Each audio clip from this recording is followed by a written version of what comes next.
Wait, no. On the way over here, I'm like, good, it's Friday. Like, no. Almost one day. Feels like it might be a Friday.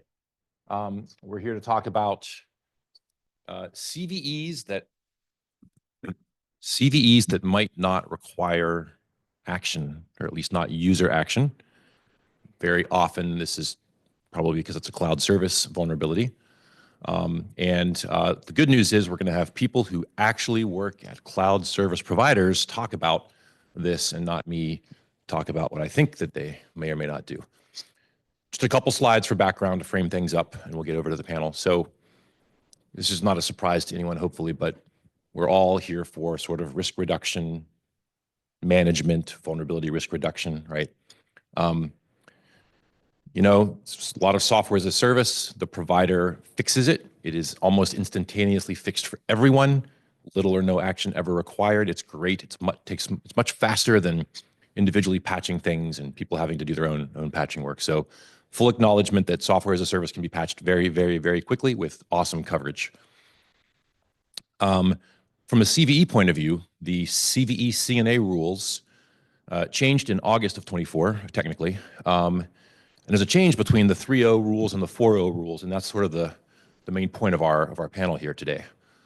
So the 3.0 rules, and you can just look this up. There's reasons for this, but there's some slightly difficult logic to figure out here. But the net result is, if the CNA is the cloud service provider, that CNA may assign a CVE ID and publish for that service. No one else in the program under the 3.0 rules can do that, is authorized to publish. So the change to the 4.0 rules says, so should publish and disclose if it can cause significant harm, and that's no further defined than the words significant harm, or requires action or risk assessment or action by parties other than the CNA in question. So there's that guidance. And the other guidance that goes along with it is the CNA must not only consider the type of technology when deciding to assign or not. So I may have criteria about severity or some other reasons that causes me to assign or not assign. That's fair game. I'm not allowed to declare, I shall never assign for cloud, I shall never assign for AI, I shall never assign for hardware, whatever your choice of tech is. The other addition here, which is a little more tactical to the new rules, is there's a tag for the CVE record that is called exclusively hosted service. And as you can see here, this tag is used sometimes, but only when everything in the record is only a hosted service. It's a pretty narrow definition, and we're going to discuss that a bit today as well. So that's the framing for everything. There are some records in the database, in the catalog, that have used this tag, either 61 or 51, depending how you count. That's a different talk earlier this week about quality and data and how you count things. But there are some CNAs who are using this tag in the corpus today. So that is the background. I'm going to stop with the presentation. I'm going to ask my esteemed panelists to introduce themselves, say where they're from, and give a bit of their background and sort of how they got to or why they care about CVE assignment, particularly for cloud services. If it's okay, we'll just start with Mr. Beadle here and go down the line. Great. So I'm Beadle, also known as Don Bailey. Sorry. Yep. I'm at AWS. I've been there for 15 years. I helped found the AWS security team. Before that, I was at the MITRE Corporation. I have the dubious honor of being the intern who broke CVE before we launched it. Yay. Summer of 1999. And good. I think my biggest participation point here is that I wrote all of the security bulletins when I first started at Amazon. We have a much larger team now and a framework and a process for doing that, but I'm still a point of escalation and certainly involved in a lot of our discussions around CVE and how to apply it. Great. Michael? Yep. Hey, I'm Mike Coté. I work at Google, and I lead the Google Bug Bounty, or like Vulnerability Rewards program. I really wasn't that involved in CVEs, honestly, until about 4 months ago when we said we're going to start publishing CVEs for all critical vulnerabilities in Google Cloud, in which case my team started taking over. We do all the assessments and things of that before publication. Great. Lisa? And I'm Lisa Olson, and I've been in the MSRC at Microsoft for 12 years now, running Patch Tuesday. And I joined the CVE board in 2018, so I spend a lot of time thinking about CVEs and reporting standards and that sort of stuff. I did participate in the rules going from, well, actually, I worked on the 3.0 rules and the 4.0 rules and got Beetle involved both times. And so I drug him to the meetings occasionally when we needed his help and his perspective. So it's been a journey and it will continue on. I thought I was done with MITRE. No one is ever done with MITRE. And I should actually, Lisa, bring something up. I'll quickly just comment. This change from the 3.0 rules to the 4.0 rules, there was a lot of effort. I think we talked about this last year at VulnCon. But Lisa and a couple other people within the CVE program did a lot of extra work on how to handle this cloud situation. And I feel a little bit bad because they did all this work and we were wordsmithing the word cloud and how we were going to fit it in. And then the conclusion was we're going to just take it out and just say you can assign for anything. So I appreciate the effort, and it led us to simplifying the rules in a way. But a lot of extra work went into this. So thank you, Lisa, for your efforts there. I'd also like to ask our panelists, sort of just for background, how are your organizations handling CVE assignments for cloud vulnerabilities today? If you've got an exciting story, you want to do your whole process in 3 minutes, whatever, but please tell us all what you're doing sort of actively and currently today. We'll just run down the line. Sure, I guess. yeah, please. Yeah. So CVE assignment is a natural process for us now, as far as our standard workflow for evaluating any number of different concerns, whether they're internally discovered or externally reported. We have an intentional function where we step outside of the response process and determine whether or not, based on an analysis of the issue, CVSS scoring applied to it as well, but understanding whether or not it qualifies under the current operational rules as requiring a CVE. And we have a team that's doing essentially double duty. Previous sole function was vulnerability management and assignment of any number of different scores or rescoring for environmental or temporal concerns for CVSS scoring purposes, and how we would drive, certain issues. They have probably the largest expertise within our org, given the sheer volume and repetitiveness of having to do that. If you're involved in vulnerability management, I praise you for your ongoing efforts. And so they're ticketed as part of the, dedicated ticketed as part of the process for evaluation of that.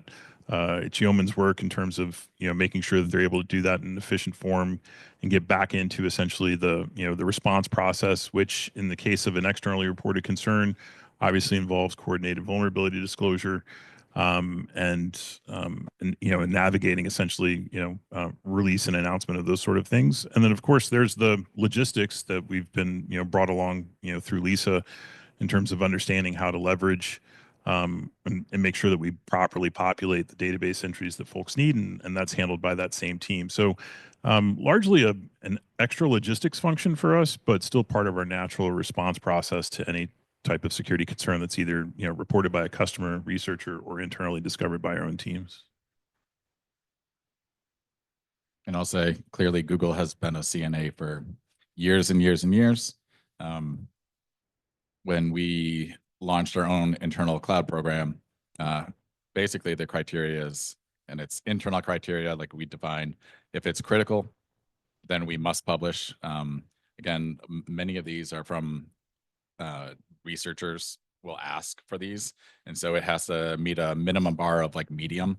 So we just have a team that assesses every single potential critical vulnerability within cloud for impact. And if it does, then we'll generate CVSS scores and then just publish the CVE. But yeah. So somehow I think it was more complicated for us. We have an incredible volume of cases that come across into MSRC from both internal and external researchers. And it is hard to decide whether you're going to give a CVE. And so we tried before the rules went into place to come up with, decision trees and that sort of stuff. And it's still hard. Well, if it's on a web page on Microsoft.org and there's no login but there's a cross-site, that we spent hours trying to figure it out. But then when we actually started doing it, it became a little bit more obvious what we should assign for and what we should not assign for. But I have to disagree with Art a little bit in that cloud vulnerabilities aren't fixed in an instant. They have to be rolled out. They have to be deployed. They have to, go to all the clouds that are affected. It's a lot of work. And what I tell people that are saying, okay, Lisa, let's assign for this. I say, okay, that's fine, but let's make sure that everybody is protected. Like every customer is protected before we disclose this vulnerability. And so that's a real criteria. The second criteria that I found that we didn't anticipate before actually getting into it was people would come to me and say, okay, we're going to assign for this vulnerability. And I say, okay, what's the product? And they say, it's not really a product. I said, can you give it a name, anything that a customer would recognize? Well, no, not really. And I said, well, okay, if we can't name it, we can't give it a CVE because we have to tell people something. So if there's really no name for it, it's buried that deep that nobody is ever going to recognize it, then let's not give it a CVE. Will that change? Maybe. We're kind of breaking new ground and we have to figure it out and try to do our best, but it's not straightforward, I don't think. So let the record show that 14 minutes into the talk, the software naming problem has distracted us and remains unsolved and really hard to do. So, okay. Yeah, exactly. You have a CPE for that deeply embedded internal component that doesn't have a name? Yeah. So actually, and part of your response also, Lisa, reminds me, we have the title of our talk is No Action. And I'm over here thinking, hey, it's great. I do nothing. I refresh my browser page in Outlook Online or Gmail or something. It's just more secure because I just didn't do anything overnight. And a bunch of people did some work and they clicked a button and instantaneous, protection everywhere. But it's not that, even on the provider side. But also no action, it's not always no action, maybe. So thoughts on, could we delve into that a little bit? What does no action really mean? Maybe sometimes there is action that a user, a customer would want to do or have to do. And how do you all support that through CVE assignments or other responses to cloud vulnerabilities? Yeah, please, yeah. Perspective, when we say no action required, we mean full stop, no action required. The customer or our customers have to do absolutely nothing. Don't have to pick up a new version. It's automatically going to be rolled out through whatever normal rollout process we have to everybody. So hold on. What about incident response, right? Like what? Yeah. Yeah. So yeah, sorry, I messed up the logistics. I apologize. We're we're leaving at least 15 minutes for time. Please queue up your questions just for efficiency. We can do in the middle. Yeah. All right. Well, fine. That's all good. But yes, use the mic. People are in outer space on the phone, so we need to repeat questions or ask them. But the last point I'll make is that when we do require action, we are very specific about, we try and be specific to the project and send out emails and send out security bulletins and do all these other things when we're asking them. They either requiring when you have a deadline March 31st, at which point your workflows will break, or sometimes we can't fix it underneath them and it'll just you should be moving to the new versions. Yeah, so to your point, and we like to err on the side of, if we believe that there's a risk assessment that still has to be performed by the customer within their own environments from logs that they would have, whether it's CloudTrail in the case of AWS, CloudWatch logs if they're associated with an application, maybe something else that they've got custom and they've been paying attention to that particular resource, then we like to err on the side of caution in issuing a CVE specifically because we believe that it's no action required. It'll say that within the CVE itself, or at least within the security bulletin. But at the same time, there's a risk assessment process that a customer might have to take on. We call it customer agency. From our perspective, does the issue have effectively customer agency? And that doesn't necessarily end at you have to upgrade to version whatever of some type of thick client that's on your side. We think it may involve incident response actions.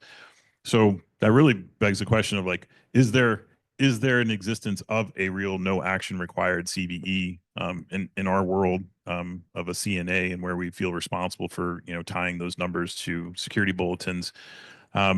Maybe, but it's going to be in the realm of there's no resource for a customer to go and look at, and it's associated with a documented or public vulnerability that they have a concern for, and they want to have effectively a number that they can reference, which may not necessarily be useful, but at least stands for a purpose of documenting that particular event. I also think that over time, as the numbers of these things grow from 51 or 61 to something more substantial, that it's, if we're enhancing our CVEs with CWEs and CVSS, that there's research to be done and education to be gained. So I think in order for our industry to get safer, we need to be more transparent and help each other.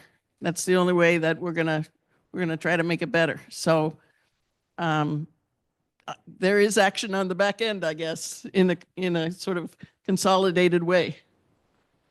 I don't know what the current sort of state of cloud service provider regulation compliance issues are. I'm familiar with FedRAMP on the U.S. federal, mostly civilian side.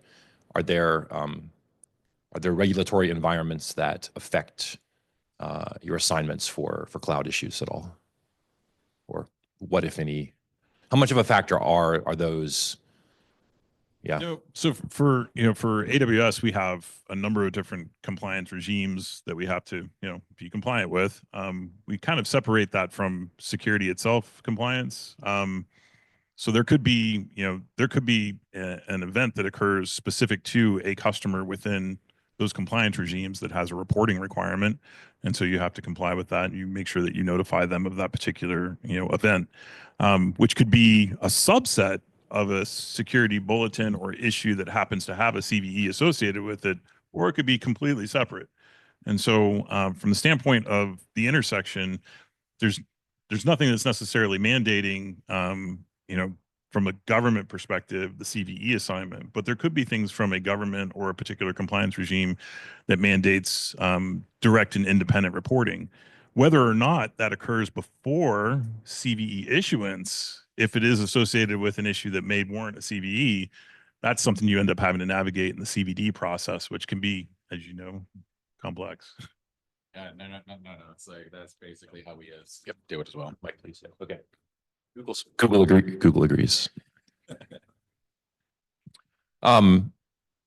So you mentioned CVD, and sometimes it goes great. The other 78% of the time, it goes less than great. And I'm sure there's some distribution somewhere, and everyone has their experiences. Not the only part of CVD, but it's pretty common. Hey, I've reported something. Hey, we're working on it. It meets a bug bar. It meets a severity level. It meets the rules. I'd like a CVE for my thing. And it's a cloud thing. So have you had experiences, and how have they gone with maybe external requests? I heard everyone say external request for something, external report is a criteria by which there might be a greater chance of publishing and maybe an assignment. But what successes or difficulties have you had with CVD, reporting for cloud vulnerabilities, and the CVE assignments or discussions for cloud vulnerabilities? Yeah, I think for the purposes of CVE assignment, for an issue that's reported to us, and let's say it's It's intended to be blogged about, but it may not necessarily have customer action. If it's medium or higher and it's going to be public, then according to the rules, we're going to assign a CVE for it as well. It gets interesting when you have two issues that are reported and by the same, by the same individual.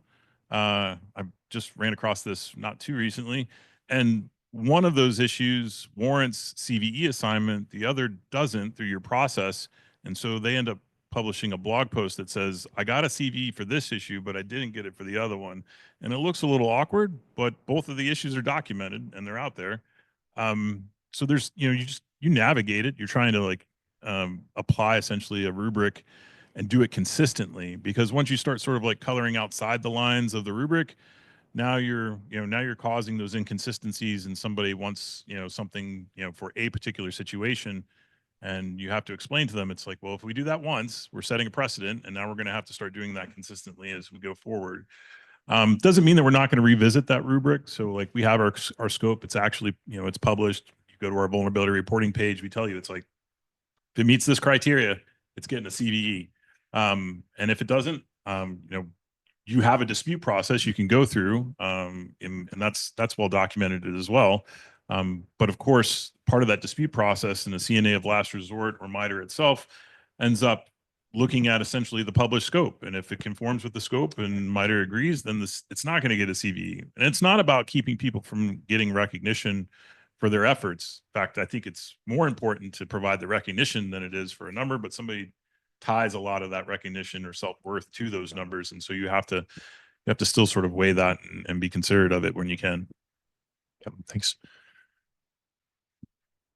Question in the audience. Oh, I'm sorry. You want to, please, if you want to respond? Yeah. Don, please forgive this question is going to be directed at Amazon predominantly. So I've spoken to James Kettle a couple of years ago, and so Amazon has a long history of an NDA around its bug bounty program. And James Kettle, I spoke to him, he said he had to unsign the NDA with Amazon because of some vulnerabilities he reported, because they were going to discuss some of the things.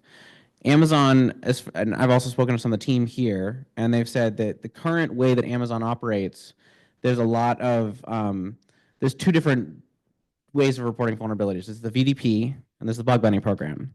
And if you go through the bug bounty program, you have to sign an NDA, and then that vulnerability will not become public. And so kind of the way that the infrastructure is working currently and the way that the flow is there's currently an environment where Amazon's basically paying for researcher silence around vulnerabilities.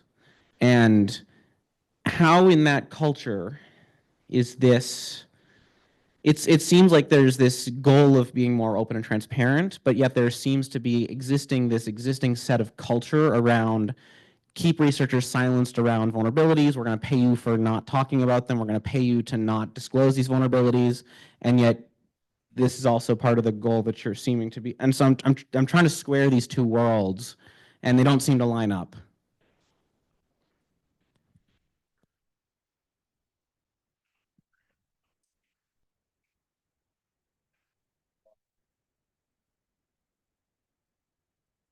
An NDA associated with being part of the private bug bounty program, there's also a rack of benefits that come with being part of essentially the private bug bounty program. Everything from your accounts being paid for your research, being educated and trained on how to perform research against the platform, being given insights into essentially how certain things work and the sharper corners of the platform that we're asking folks to actually focus at, including pre-released and in some cases, newly released services that we're asking folks to focus on. So an NDA associated around effectively those activities and the vulnerabilities found with them is absolutely appropriate. You're contracted work at that point. And so if folks want to participate in the private bug bounty program, that's a choice. That's a choice that they can make. It's a choice that they can make in terms of like engaging in that and reaping the rewards for it, which happen to be significant in many cases. Just as we wouldn't for a privately found discovered issue that we had ourselves and that we fixed and that we felt that there was no action or notification for customers for. Now, in the cases of issues where we find that there is a customer impact and the customer needs to be taking action, or they need to be notified of a change to a service that's necessary for us to, the customers are contacted directly. So from our purpose, for our purposes, our engagement with our customers and ensuring that they're secure over any particular issue, whether it's found within the company itself from our own research team, whether it's found by a private bug bounty, researcher, or whether it's just coming in through the front door, the primary means of making sure that we protect the customer is engaging the customer directly and ensuring that they take the appropriate actions if they have to take those. That happens in all cases, full stop, no exceptions. So protecting the customer is happening.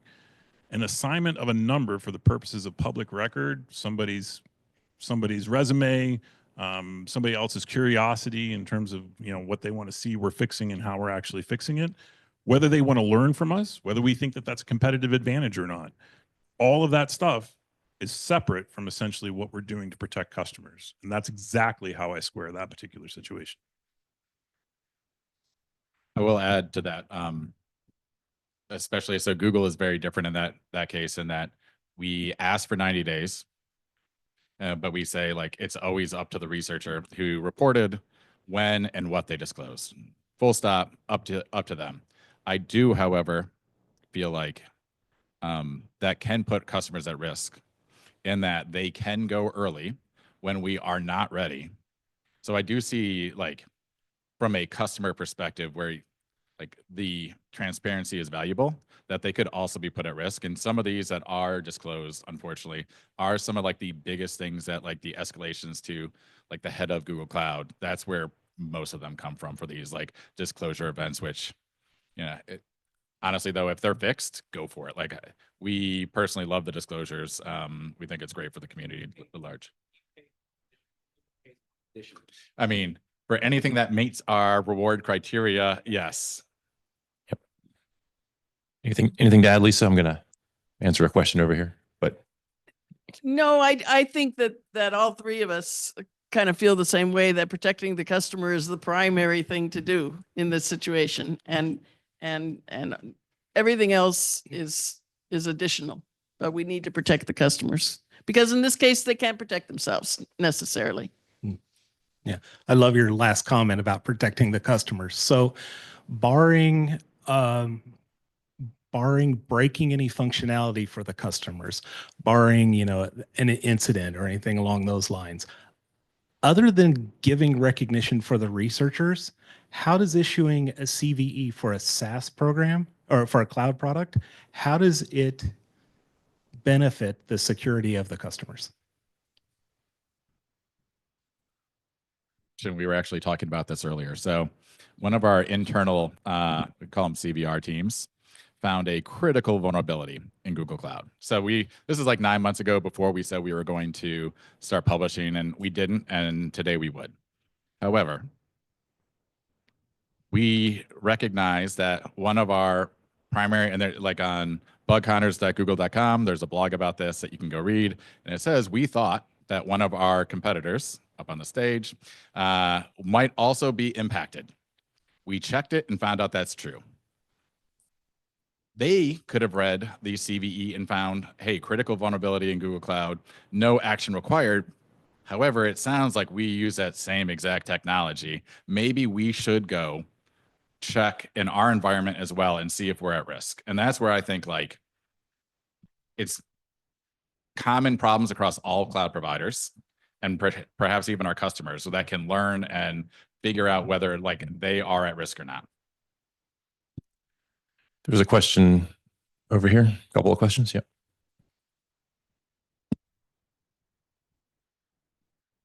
So I know there's a lot of push to move to the SaaS environments because, as Art said, you can patch stuff very quickly. There's minimal downtime. Completely understandable. We've looked at a lot of applications, some that are SaaS based, some that are PaaS based, some that are IaaS based, depending on what it is. As a general concept, a lot of vendors, not necessarily you three, have been saying, hey, just move it to SaaS. It's less of a headache, less of a problem. We'll cover everything. We'll probably charge you more, but of course, that's whatever. The issue with one particular vendor who, not being named and it wasn't one of you three, is we had the PAS platform. We did a vulnerability scan on everything they gave to us. It had some very bothersome vulnerabilities. Their solution was, well, just move it to a SaaS platform, problems go away. Suffice to say, I had a couple issues with that for reasons. The primary one being, as a SaaS platform, we don't always get that inside view on what's in the SaaS platform, what vulnerabilities exist. We do trust you to do your due diligence, but we don't always have that visibility. So for the paranoid people out here who don't trust anybody, which is probably like 80% of the people here, how do we get that confidence that any SaaS vendor is doing their due diligence? And yes, there are lawsuits in cases there's a breach, but it's our data, it's our reputation that's going to be suffering if there's a compromise, especially if PII is involved. I hope you weren't expecting an easy one. I'm not sure we're the experts at answering that particular question because we're not out there selling cloud services. We're trying to protect the customers. So, so I don't know how to answer that question. I have answer as well. My answer is it's not just the trust part, it is the verify part. So we've got a good number of security bulletins that are published, and not all of those, in fact, the vast majority of them are not AWS specific, because we understand that there's a relationship between the software that we're using and providing or revending or providing as a service, that we'll have to take action whether or not you noticed it or not.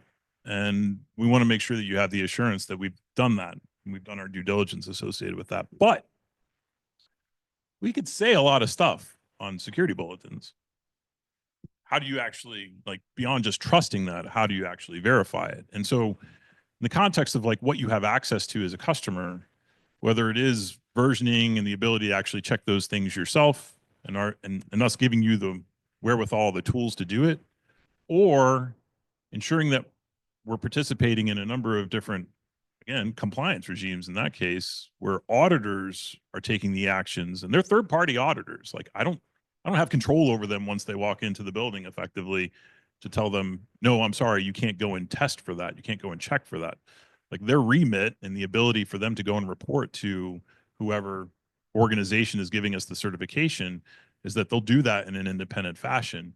And those are probably the two biggest functions, is not just seeing the record of somebody that's communicating with you and wants to ensure that you have the information. And that's one thing, but having the wherewithal or ability to check for yourself or know that there is going to be somebody who's checking and validating that. And I was going to say the audit and compliance as well, but also say, like, scans are notoriously like unreliable, just generally speaking. There's so many mitigations, especially I will say at like large cloud providers, that just because a specific dependency shows up in a scan does not mean that it's reachable. However, if you think it is, all the three of us have bug bounty programs and would love to pay you money if you can prove that it is actually externally exploitable in the wild. So like, you can also somewhat rely on that. Right. So every website is essentially a web service. So are we expecting everyone who runs their own website to become a CNA? That's where the slippery slope comes in, Jonathan, right? So you do have to make choices about what you're going to assign for and what you're not going to assign for. And it's not that cut and dry, but we've made some of those decisions ourselves, and certain things, we've got databases on databases on databases, and we've got some things we're not going to assign for those, right? So we don't have to think about that. And that might be a situation where it's a simple web page. We don't think it's valuable for anybody to take any time to read a CVE like that. I'll also say that I spoke earlier about where we draw a line in terms of customer agency, and we feel it's important to make sure that we're reflecting on that and giving customers the opportunity to assess risk for themselves. If we're not directly communicating with them, the same thing applies for somebody that's wanting to be a CNA operator, is whether or not you want to have that agency yourself. So Art was asking before, sort of describe your journey to becoming a CNA. And largely before the rule change last year, there was no necessity in terms of agency for Amazon to own a CNA. The published CVEs associated with any number of AWS specific services was largely minimal. And if it had to be assigned, somebody else could assign it. Anything that was being issued at GHSA for our GitHub owned actual code was also getting a CVE assigned by GitHub as a CNA. So folks were doing the work for us effectively as a CNA. But with the rule change and the ability for anybody else to issue CVEs against us, right, we felt that owning the conversation with our customers meant more and taking the agency ourselves than allowing other folks to basically define what was a CVE for AWS. And that just means it's going to be more consistent coming from us as understanders of the platform and owners of it. It's a choice. Response. Oh, sorry. Response, I believe. Hang on one second.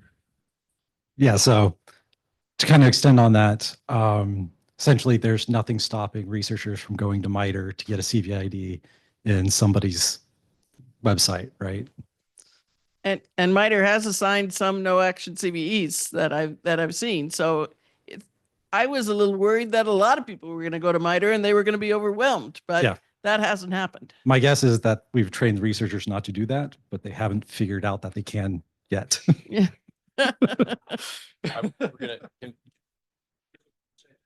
Can we quickly move the slider to TLP red and everybody turn off Zoom. Nobody pay attention to this opportunity. Sorry. Question over there. Yep. Yeah. So my question is basically why there is now kind of this big discussion about SaaS. And the reason is because when I think about this, it reminds me a little bit about the discussions between static and dynamic library loading that we had kind of a couple of years ago, where basically you can provide something on-prem or basically provide it with the operating system, and the operating system takes care of updating it. And basically we have APIs between those services being DCOM, RPC, and now kind of HTTP requests. And we also in this community talk a lot about now very much about kind of what is the effect on the upstream component versus how is the effect on the supply chain. We talk about SBOM, we talk about VEX. And in the end, kind of my question is really in that entire discussion, do I need to think that there's a difference about a vulnerability in the PAM, basically affecting all my authentication, or a vulnerability in Okta and Entra ID affecting all my services? So I would want to get your kind of thoughts on that, because from my perspective, and this kind of was the beginning of the question, all those SaaS services or all those SaaS tools should be kind of handled the same as we do the entire IT component industry in the past.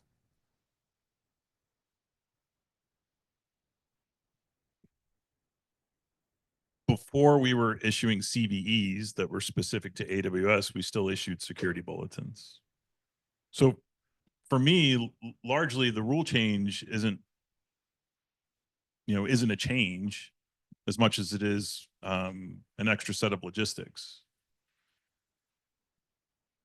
That may be different for different folks in different levels, right? So like for us, we have infrastructure and platform and software as a service. And then we also have software components that are sitting outside of essentially what we own and operate that reside within a customer's environment. And then you've got things like outposts, which are basically a piece of the cloud that's running within a customer's data center.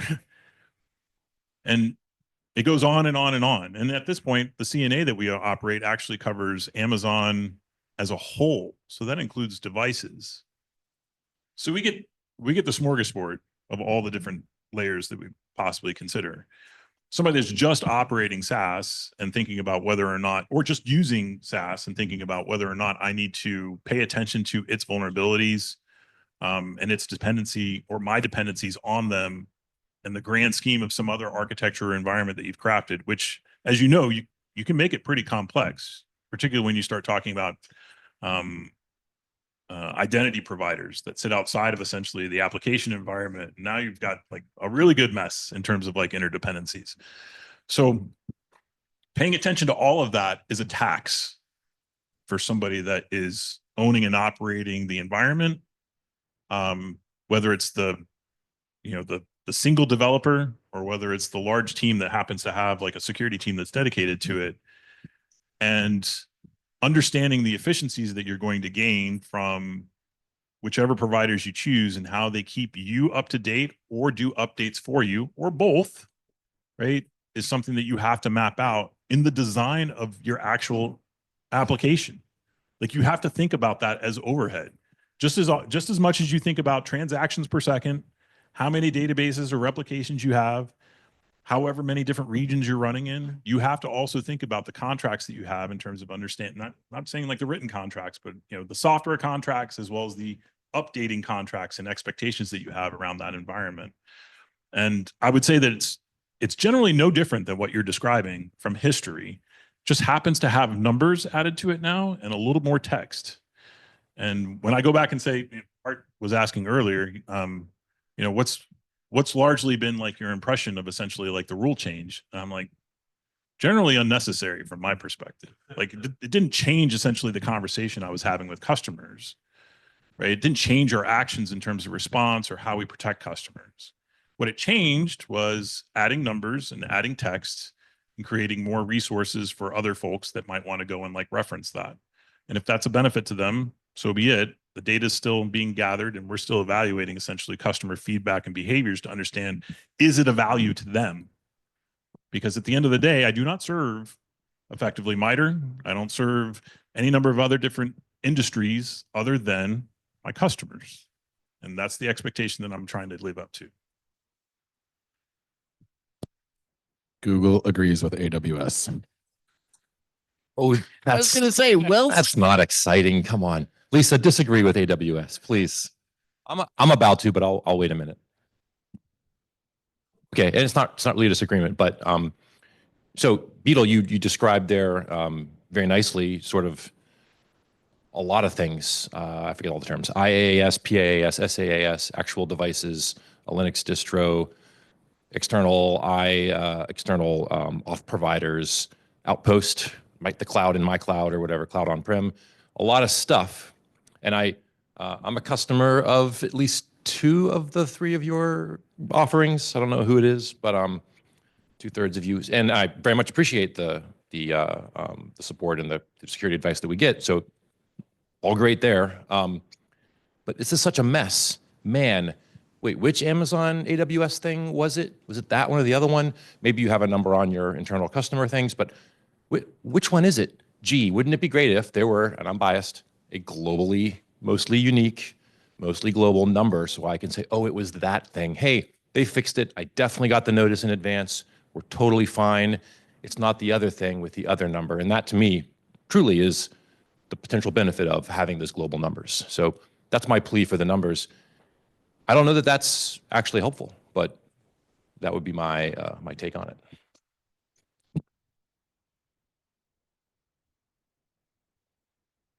Argue against essentially the existence of the numbers. Remember, I got to help launch CVE, so it's got a special place in my heart.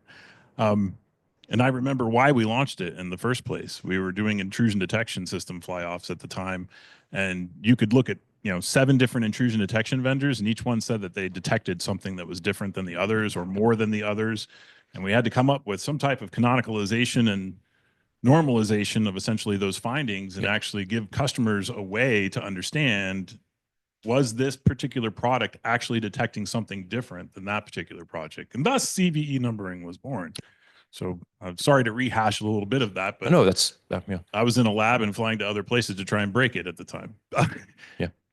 We've come to a same place again, where folks are trying to understand in certain environments, are these things applicable to me? Right. And I'm not sure that like the numbers themselves help define that. Like for me, and the way that I communicate with customers ends up being direct messaging to them and their security team if there's an issue in their environment they need to fix. And these wonderful little pop-ups that show up when you log into your actual environment, your personal health dashboard, that also tells you these are the things you need to actually fix. And I can tell you from the data that there is way more engagement, direct engagement with the customers over those issues and them actually addressing them from those messages than there is from them visiting the security bulletins page. The data shows that. That's how they're finding the information. That's how they're getting it. That's how it's efficient. They're actually getting it through APIs, and they're applying it directly to their environment and taking automated action. And the idea that there's a database with numbers and text that they're going to go and reference and then try and parse it and understand, what do I need to do with this? It doesn't follow. It doesn't follow in terms of the environment itself. It doesn't mean that there shouldn't be a record if somebody wants to go and look at that record, but from the point of usefulness and efficiency in helping the customers, the way that we're directly messaging them, making things API accessible and making it feed into triggerable actions that they can take to apply in their environment means way more than basically updating a database. Thanks. Yeah, please, absolutely. Yep. My follow-up question to that would be kind of, I share the opinion that you basically need to have a direct communication with your customer, basically tell them how the vulnerability affects them directly. But again, then the question, like, how do you support your customers to in turn forward that information to their specific customers? Because on AWS, I guess, other companies host their services that in turn serve whatever bigger purpose.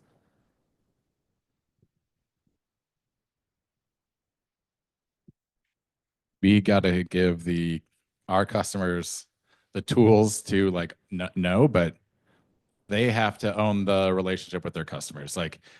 If we have CVEs, and a lot of times, depending on how their products are built and they're servicing their customers might not know that they're on Right. GKE or whatever an underlying system actually is. So like it should be for any like hopefully reputable company, it is their responsibility to do so. Like we won't know who's going to be the end user of XYZ. So at least that's my opinion on that.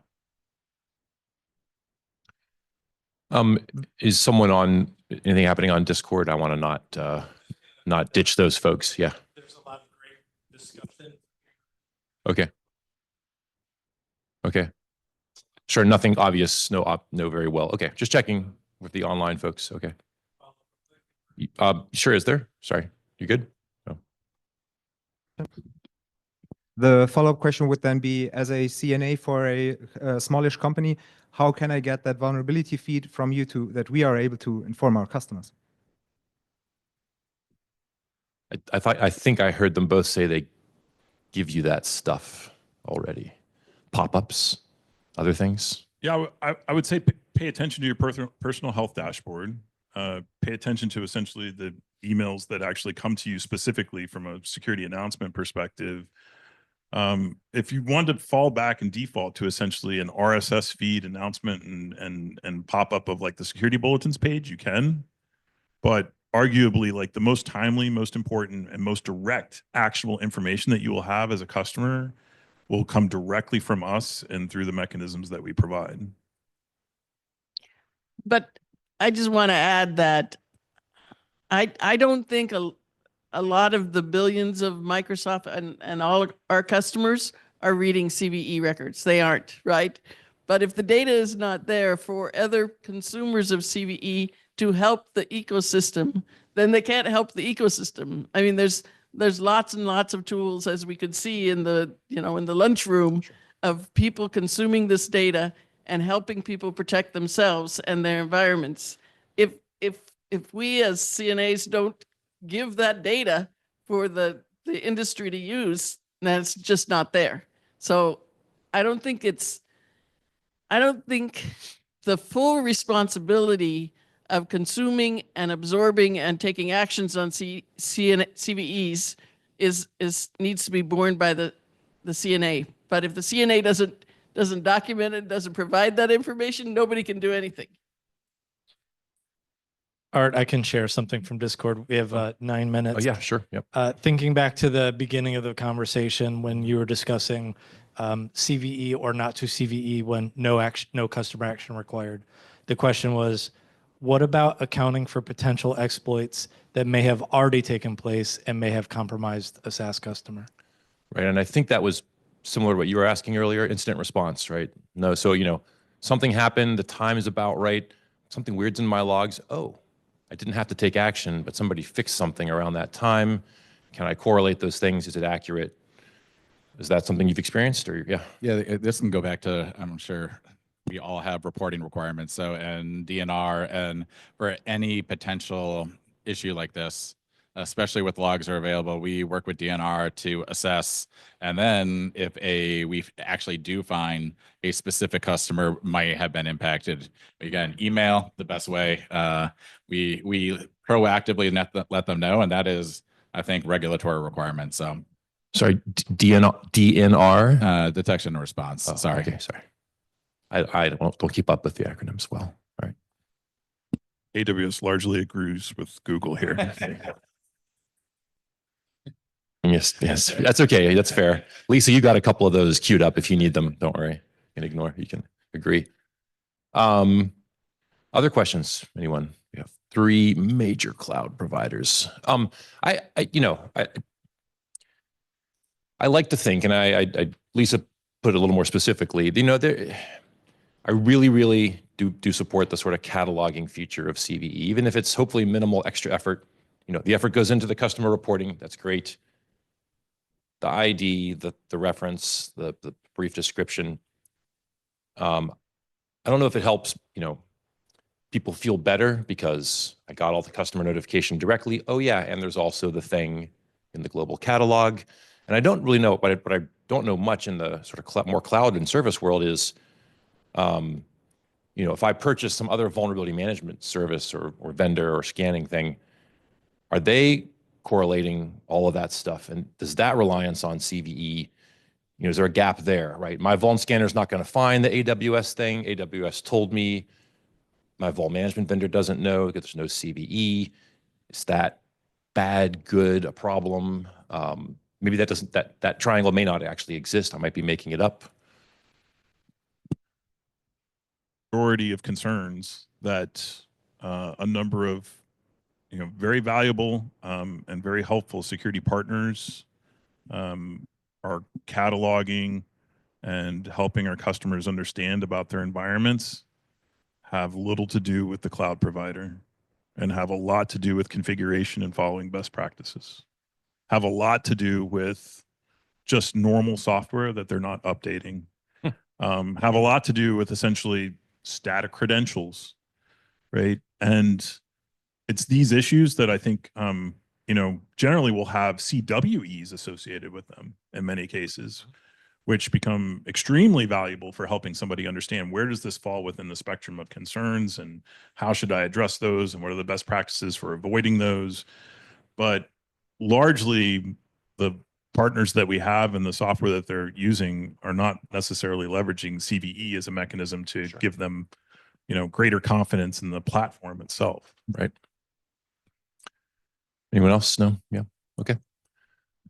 No further questions? Nothing on the interwebs? Okay. I will, it may be another day, but I try to go scrub through and be helpful in making corrections to or contributions to the Discord. We will wrap things up on this fine Friday afternoon. I want to thank my panelists for coming in. I know. It's a dumb joke. All right. I swore it was Friday this morning. I have like 5 electronic things that tell me the date. Does not matter. Brain was like, yes, last day. All right.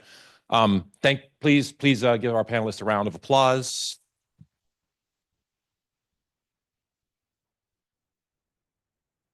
Yep. Appreciate you coming here and talking firsthand about your experiences with this. And until we get above 161, not going to sweat the assignments too much. So, all right. Thanks, everyone.